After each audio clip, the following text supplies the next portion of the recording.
திருப்போரூர் கந்தசாமி கோயிலில் காணிக்கை செலுத்த முயன்றபோது உண்டியலில் ஐபோனை பக்தர் ஒருவர் தவறவிட்டார். உண்டியலில் விழுந்தது கடவுளுக்குத்தான் சொந்தம் என கோயில் நிர்வாகம் கூறுவதால் திக்கற்று நிற்கிறார் அந்த பக்தர்.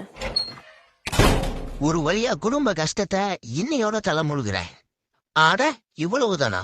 சரி, என்னால முடிஞ்ச உதவி. இத வெறும் கையிலையா கொண்டு போய? இதுல கொண்டு போயிடுவோம். என்னடா சத்தம்? இவன் எங்க இவ்வளவுதாம போறான்? இது மட்டும் அப்பாவுக்கு தெரிஞ்சிச்சு பெருமைப்படுவாரு. இனிமேல இதுக்கு பேரே குடும்ப கஷ்டம் கிடையாது, கோவில் கஷ்டம். கடவுள் மக்களோட பிரச்சனையெல்லாம் தீர்த்து வச்சிருவாருன்னு சொல்லுவாங்க. அதுக்கு பேரு இதானோ? என்னமோ, நல்லா இருந்தா சரி. ஐயோ, என்ன முருகா இந்த பக்கம்? அத நான் கேட்கணும். இது கோவில்.